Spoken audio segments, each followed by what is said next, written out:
If you haven't turned in a ballot yet, your deadline is 7 o'clock tonight. This morning, we're continuing our election coverage with our elections communications expert, Alton Dillard. He spent 17 years at the Denver Clerk and Recorder's Office before his retirement, but he still makes time to come in for us. Thank goodness. Alton, good morning. Thank you. Good morning. How are y'all doing? All right, let's talk first about voter turnout and, kind of some of the trends that we're seeing this year. What do we need to watch for as the polls open this morning? Well, one of the things to watch for is everyone's comparing this to the 2000 election, and they're not truly analogous because the 2020 election, because in 2020 there was actually a U.S. Senate race.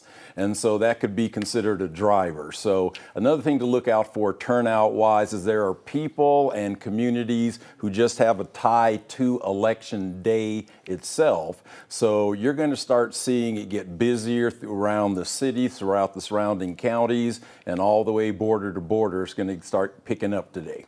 So polls close tonight at 7 o'clock, but if you're in line, you're not going to be turned away, right? Correct. And, I've always considered lines to be sort of a self-inflicted wound in a state where you get your ballot 3 weeks ahead of time. But if you are in line, the election judges do have a way of tracking that you were there by 7, whether you're using a drive up, whether you're heading up to a 24-hour box. Those are all coordinated so they all get closed right at 7 p.m. I want to address a big talker right now. Of course, that is voter fraud. We're hearing more about it now than it seems like ever before. Given your experience, can you give us some historical context of why that might be? Yeah, one of the reasons that that's going on is just because it really plays into this national narrative. So here's a couple of examples that hardly got any press. Back when I first started with Denver County, this was about 2005, we found someone who had voted a deceased voter's ballot by using the signature verification process. And then in 2009, when there was a ballot issue to get the sheriff's arrest power, we actually found out that there were people forging signatures on that on that petition through a separate process.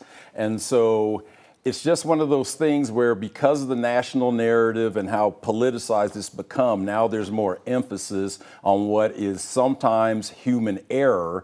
But, it's one of those things, it is so rare that it should not be making the headlines that it does. Yeah. All right, Alton is sticking around because next we're going to talk a little bit more about how long it could possibly take to learn the outcome of this. I know today is election day, but it could be several days before we find out some of the outcomes of the races. So yes. Thank you for coming in. Sure thing.